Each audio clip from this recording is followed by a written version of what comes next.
Nos encontramos en una emisión más de La Náusea TV.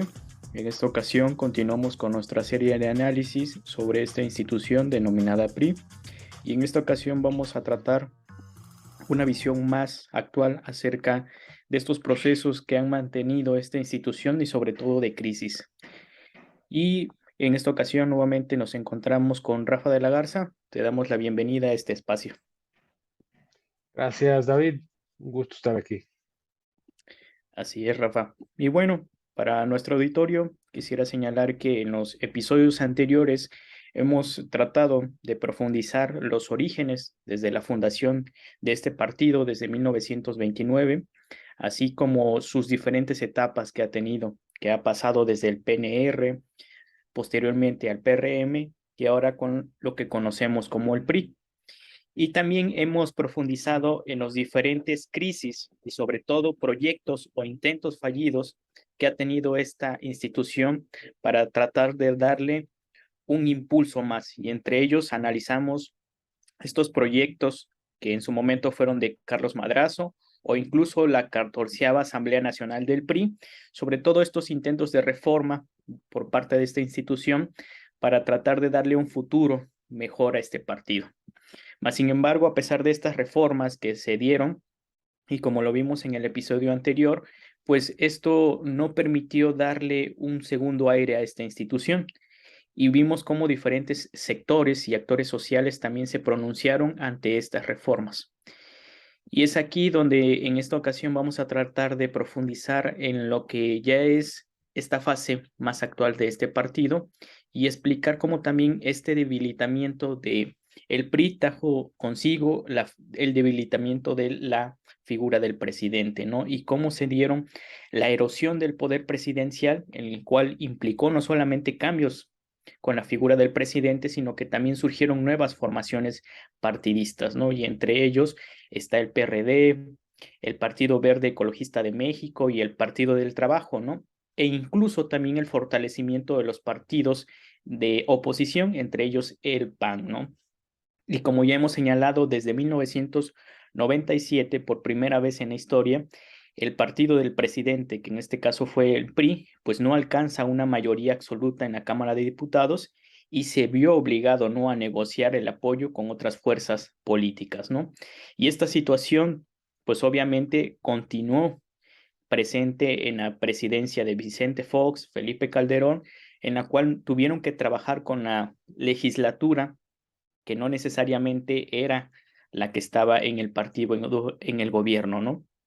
Y aquí es donde vamos a ver cómo ya para la década de los 2000 la transformación del PRI pasó de ser una institución monolítica a convertirse en una institución con un conjunto desordenado y también con crisis organizativa, ¿no? Y en donde también se fraguaron diferentes conflictos, ¿no? No fue sino hasta el 2009 cuando el PRI nuevamente resurge como un partido de Estado en el cual alcanza 15 de 16 gobernaturas en el país y nuevamente se convierte en la primera fuerza en el Congreso, ¿no? Pasó de obtener una minoría a tener a 184 diputados y 53 a través de representación proporcional, ¿no? Y vamos a analizar ahora, Rafa, esta parte con la llegada de Enrique Peña Nieto a la presidencia y el Pacto por México. ¿Cuáles serían algunas de tus impresiones? Sí, David, efectivamente yo creo que si ustedes revisan aquí cuando iniciamos esta serie de programas, lo que planteábamos era la idea de que las marcas de nacimiento de un partido lo definen por todo, por toda su vida, ¿no? Y las marcas de nacimiento que habíamos identificado en la fundación del PNR era que el partido es fundado desde el Estado.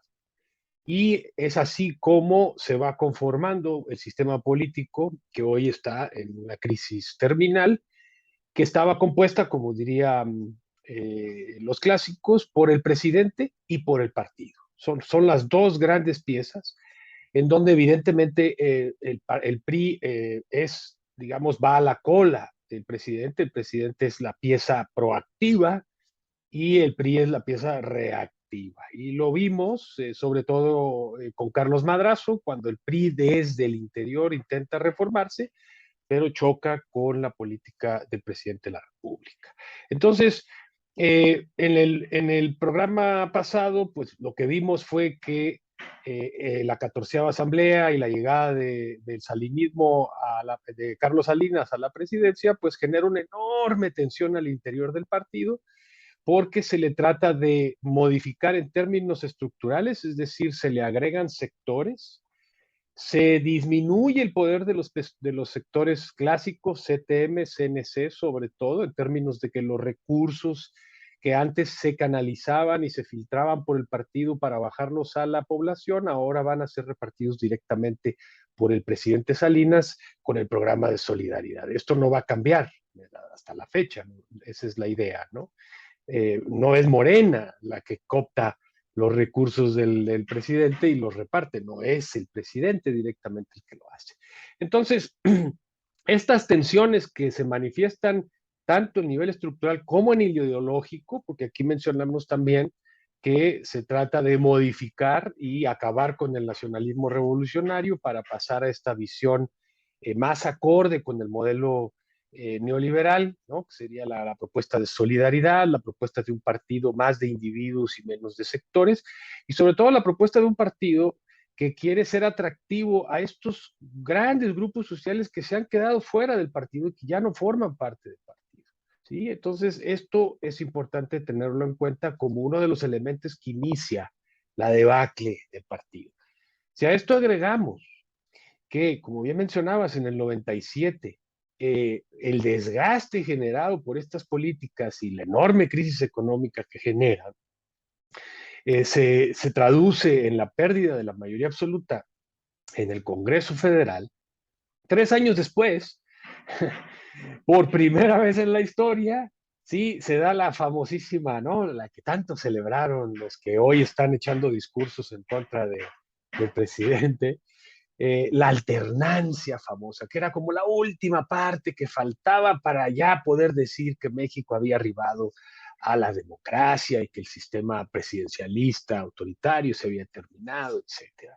Entonces, en el 2000 pierden la presidencia y entonces inicia un proceso de vaciamiento del partido, ¿sí? En el sentido de que el PAN va a cooptar a amplios sectores del PRI, pero además, ya habíamos dicho, la fundación del PRD también genera ¿sí? Una migración de sectores importantes del partido, más el surgimiento, evidentemente, de otras fuerzas políticas, por ejemplo, hoy el Movimiento Ciudadano, que también es una escisión del partido del Estado. Entonces, por un lado se debilita, porque ya no responde, o mejor dicho, el país ya no responde a la dinámica del nacionalismo revolucionario, en parte por el cambio en, en los equilibrios comerciales y en la geopolítica internacional, ¿sí? Y también porque dejan de gobernar. Una de las piezas clave del sistema, el presidente ya no es del partido, del PRI. Y si bien en cierto, no podemos negar que hay una cierta cooperación entre el PAN y el PRI durante esos 12 años de los gobiernos de Fox y Calderón, digamos que el PRI es como estas gallinas que les cortan la cabeza y no se mueren, pero ya no tienen, no tienen rumbo y como que corren para un lado y corren para el otro y se van desangrando, ¿no? Y esto es básicamente lo que sucede en esos 12 años. Como tú bien mencionabas, hay como revivals, ¿no? Y de repente tienen elecciones en donde ganan y todo.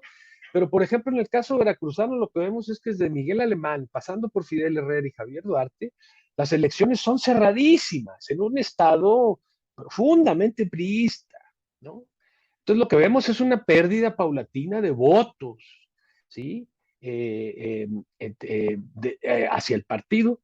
Y entonces, bueno, evidentemente el partido se va debilitando y en los gobiernos del PAN se convierte en un partido bisagra, lo que todavía lo mantiene en la lisa, es decir, está en medio del PRD y el PAN.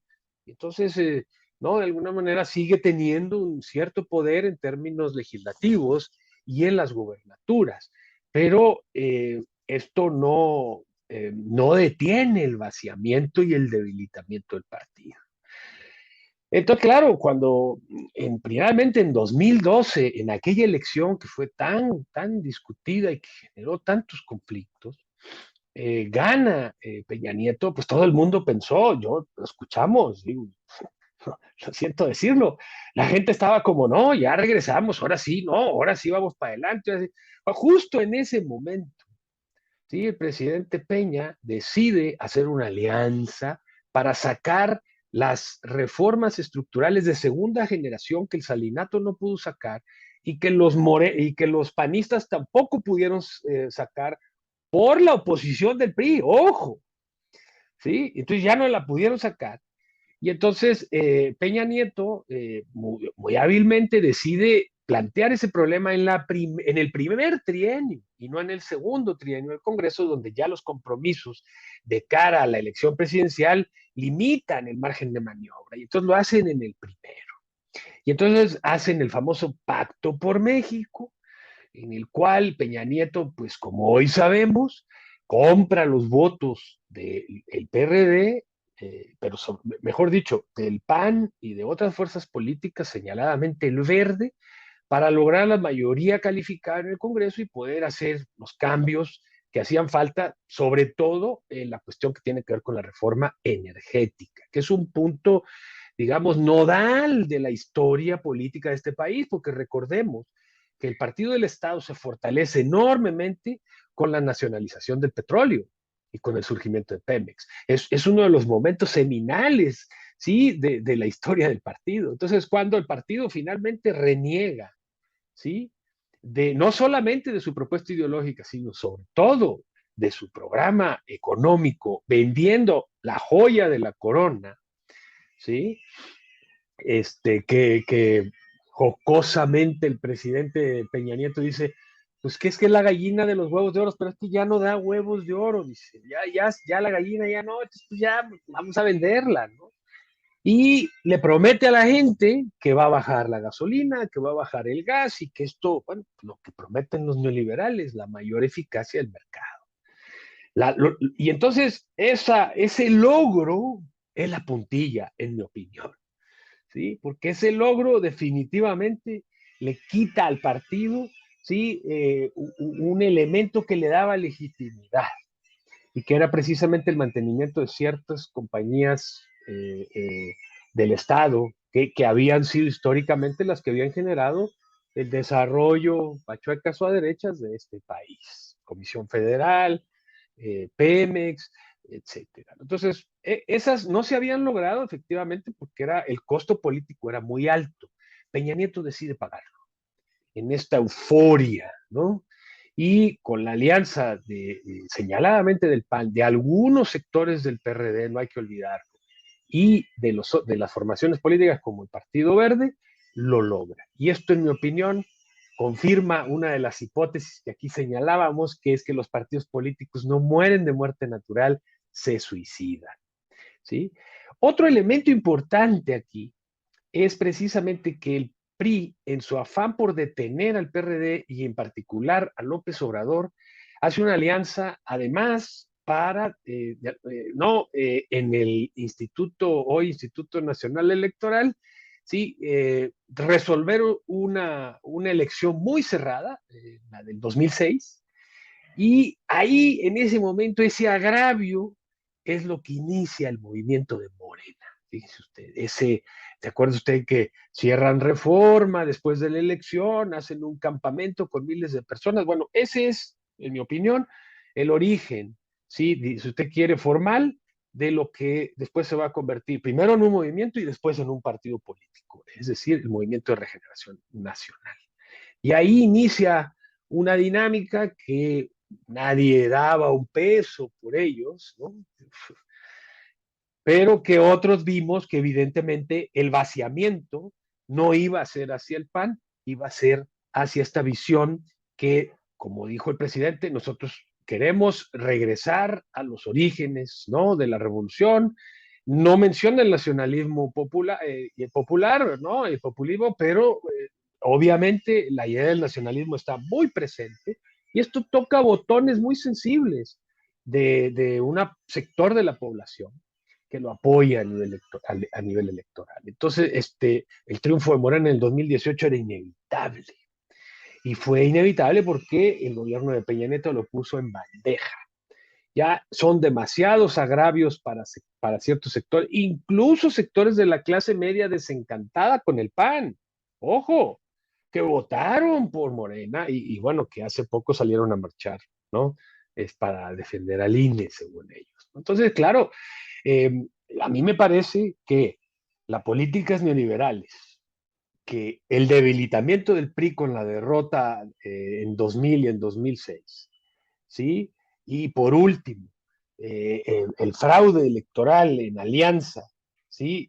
Con, eh, con el PAN del PRI, conducen y por supuesto, la cereza en el pastel, el Pacto por México, pues básicamente lo que establecen es el suicidio definitivo del partido. Y a partir de ese momento, sí, empieza, ¿no? Como efecto dominó, a perder fuerza en los estados, en los ayuntamientos, en los congresos locales y en el Congreso Federal. Y finalmente, sí, el 2018, sí, pierden de manera estrepitosa la elección, a pesar de la enorme cantidad de dinero que se utilizó por parte del Estado para generar una elección de Estado, no lo logran. Y bueno, esa fue, en mi opinión, el fin del Partido del Estado, pues hemos de alguna manera tratado de analizar y de comprender desde sus buenos tiempos hasta el fin. No va a desaparecer el PRI, no, no, tampoco. No, sí, esto no va a desaparecer del escenario político, no, pero ya nunca, nunca más va a volver a ocupar el lugar que tenía. Y esto fue muy evidente en el caso de Peña Nieto, un presidente débil, ¿no? Que públicamente los empresarios lo regañaban, ¿no? Lo vimos en varias escenas, lo regañaban, un presidente que los propios priistas se reían de él, porque a mí me consta, durante su campaña y durante la presidencia. ¿Por qué? Pues porque Peña, digamos, es la muestra clara de la decadencia, ¿sí? De un grupo político. Si usted me pregunta, oiga, y se dice que Estados Unidos está debilitado, deme un botón de muestra, pues vea usted a Biden. Es un individuo que obviamente senil, ¿no? Se le van las cabras, no tiene ningún liderazgo en el Partido Demócrata, no tiene ningún liderazgo a nivel global.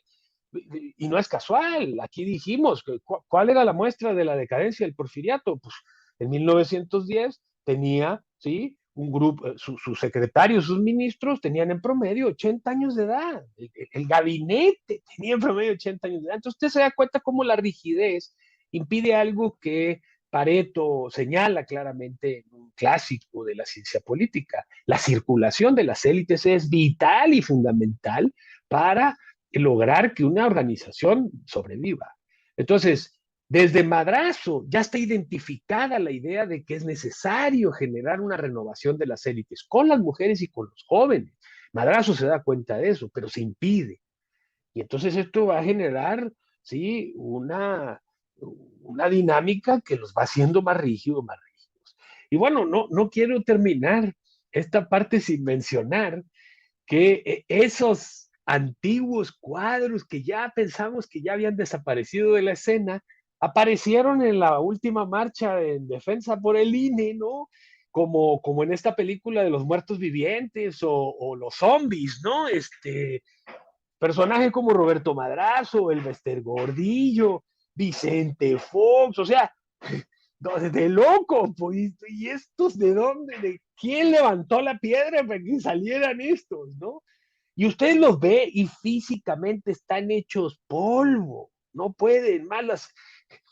Beatriz Paredes en silla de ruedas, bueno, no, para volverse loco. Pero además, la gente no los pelaba y los jóvenes no sabían ni siquiera quiénes eran, ¿sí? No, porque para otros hubiera sido, pues tírenles piedras, pero es que ni siquiera los vieron en la multitud.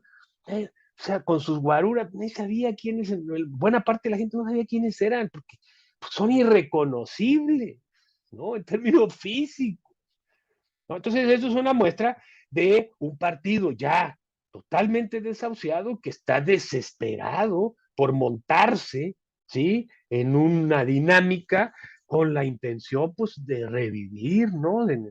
No, los muertos no reviven, nomás empiezan a descomponer y cada vez huelen más feo. Así es una ley de la vida. Y entonces eso es lo que nos muestra claramente dónde está el partido. Es un partido ya fuera de contexto. Insisto, no va a desaparecer. Insisto, de repente puede ocasionalmente ganar una gubernatura.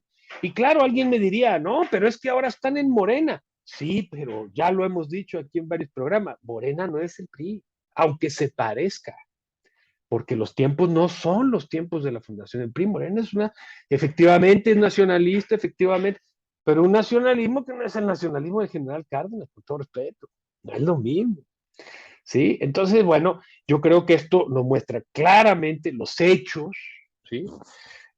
Pues no los juzgamos aquí, como diría el filósofo popular Juan Gabriel, pues lo que se ve no se juzga, pues se ve y ya, y esto es lo que estamos viendo desde hace 20 años, desde el año 2000, y si usted me apura, ya dijimos aquí que las cosas no cambian de un día para otro, son una acumulación de contradicciones a lo largo del tiempo, ¿sí? Y entonces, claro, pues estas son las condiciones en las que estamos ahora, ¿no? Yo lo dejaría ahí por el momento, David. Sí, así es, Rafa, me parece muy interesante esa situación porque en lo que estamos ahora viviendo también hay que reconocer un actor muy central que poco se ha vislumbrado, digamos, en el campo de la política, la figura de los gobernadores que van a tomar mucho peso, sobre todo en este periodo y sobre todo en el periodo de Enrique Peña Nieto, porque no hay que olvidar que dos instrumentos que recupera Enrique Peña Nieto para llegar a la presidencia fue movilizar apoyos económicos, pero esos movilización de recursos tenía que estar ligado con lealtades personales, ¿no? Y hay que ver que en este periodo de llegar a la presidencia, él conforma la Fuerza Mexiquense, ¿no? Que fue un aparato que se hace en el Estado de México y la otra que se llamaba Expresión Política Mexiquense, que tenía que estar más en un ámbito nacional, en la cual, si no mal recuerdo, se llegó a manejar más de 90,000 operadores en todo el país para apoyar elecciones de diferentes gobernadores, como en el caso de San Luis Potosí, de Yucatán, en el Sí, caso de sí, Veracruz con Javier Duarte sí. y Querétaro, ¿no? Sobre todo esta idea para que se generaran lealtades hacia el presidente, porque como bien ya lo ha señalado, este partido ya venía en crisis, ya estaba casi prácticamente en coma, y obviamente es como llega también a la campaña presidencial de lo que va a Sí. ser el 2. Si me permites, David, esto que mencionas es muy importante. Efectivamente, ¿a dónde se va el poder cuando el presidente ya no es el factotum, cuando ya no está en el centro? ¿Sí? Porque evidentemente Fox, a pesar de ser presidente, pues no tenía un aparato estatal, no, como el PRI, ¿no? Y Calderón menos. Y Calderón se pelea con su propio partido, ¿no? ¿A dónde se va? ¿Cómo? O sea, porque el poder, ¿no? Pues como la materia, ni se crea ni se pierde, solo se transforma. Pues como tú bien lo mencionas, se va a los estados, a los gobernadores, ¿no? A gente como Fidel Herrera, como los de Coahuila, ¿no? Puros angelitos, los de Tamaulipas. Entonces, claro, se derrama el poder, se fragmenta y entonces se va a los gobiernos de los estados, pero evidentemente en el gobierno de los estados, ¿sí? Si no tienen un centro cohesionador, pues cada quien jala para su lado. Y lo que tenemos entonces es que los estados más fuertes, como el del Estado de México, financian campañas en otros estados. ¿Sí? Bien lo mencionas, efectivamente. Están a punto de perder el Estado de México como corolario, el PRI, ¿no? Parece ser. Entonces, claro, ese derramamiento que todos dijeron, no, pues es que es muy sano, ahora ya no hay este centro poderoso, ahora los gobernadores son, pues evidentemente es una muestra más de esta decadencia. ¿Por qué? Pues porque los gobernadores no tienen la manija de presupuesto federal. La tiene el presidente. Y eso era lo que compraba las lealtades. Entonces lo que vamos a ver es enfrentamiento entre gobernadores, cada quien para su lado y peleándose para bajar más recursos de la federación, haciendo alianzas con partidos como el PAN y como Calderón. El caso de Fidel Herrera con Calderón es muy evidente, ¿no? Entonces, claro, esto Esto no abona un fortalecimiento del partido, al contrario, le sigue pegando con todo, ¿no? Entonces, buen punto, David, efectivamente, hay que señalar esa parte, ¿no? Sí, así es, Rafa, y me parece también interesante ver cómo pues la llegada de Enrique Peña Nieto pues no solamente pues trató de redimensionar esta institución que ya que ya estaba en decadencia, continuó en decadencia y posteriormente seguirá en decadencia, sobre todo porque pues iban a tratar de buscar esos nuevos anclajes institucionales que no los tenían, tenían que asegurarlos y por otro lado no sabían si el PRI les iba a ser realmente útil, ¿no? Para este proceso de reconstrucción y hay que reconocer que también cuando llega Enrique Peña Nieto, pues lo único que él apuesta es su capacidad, ¿no? De imagen, porque también hubo una construcción desde estas empresas como TV Azteca y Televisa, quienes dan esta imagen publicitaria de un político disciplinado, ¿no? Un político ordenado y cumplidor, ¿no? Porque incluso hay que reconocer que la campaña de su gobernatura en el Estado de México es casi similar a la que realiza a nivel nacional con su famoso lema, te lo prometo, te lo firmo y te lo cumplo, ¿no? Y muestra también discursivamente la decadencia de este tipo de políticos dentro de esta institución, ¿no? Sí. Me parece muy interesante cómo ya en esta fase, ¿no? Pues también el Pacto por México, pues plantea de fondo problemáticas que no solamente se reducen con que la sociedad mexicana tiene que acceder a más derechos o libertades, o esta idea de fomentar el crecimiento económico, o también el desempleo, la competitividad, sino también el fin, entre comillas, de esta institución que ya viene desde 1929, ¿no? Y sobre todo es un periodo muy interesante donde pues se ve el máximo esplendor de conflictos y sobre todo de problemas derivados por la corrupción. Y no hay que olvidar históricamente todos esos ejemplos de corrupción que se dieron, ¿no? Entre ellos la Casa Blanca, la estafa maestra, entre muchos otros más que solamente muestran aún más, pues ahora sí como has mencionado, pues el fin de este partido de Estado, Sí, ¿no? sí, efectivamente, yo creo que esto hay que tenerlo muy presente y bueno, pues al final lo importante aquí, insisto, no es juzgar si estuvo bien, si estuvo mal, nadie va a negar que el Partido del Estado forma parte de la historia de este país y del sistema político mexicano y si queremos entender eso, tenemos que meternos, pues a ver básicamente el desarrollo del Partido del Estado, pero creo que la función histórica del Partido del Estado está ya rebasada, ya la cumplió hace tiempo y no tiene más una función histórica. Entonces las organizaciones tienen funciones dentro de un sistema y si esa función deja de tener sentido en el sistema, pues obviamente la organización no tiene sentido más, no tiene ninguna fuerza, ningún poder. Sí, alguien me podría decir, oiga, no, pero es que el populismo y el nacionalismo no han desaparecido del imaginario colectivo, en cierto sentido son hegemónicos en sectores de la sociedad, efectivamente, sí, pero ya no es el PRI el que los garantiza. Tan es así que, pues mire usted, ahí está un partido igual en cierto sentido, pero diferente por las condiciones. Entonces, bueno, eh, ya de aquí en adelante, pues nos veremos en un programa final, David, ¿no? Como para ya hacer una mesa con los demás compañeros de la náusea, para pensar un poco en lo que viene con respecto al partido y al sistema de partidos en general, porque otra de las consecuencias interesantes de esto es que el sistema de partidos se transforma. De ser un partido, como decía Sartori en los 80, un partido hegemónico, a un partido dominante, a un partido del montón, un partido del montón, pues sí.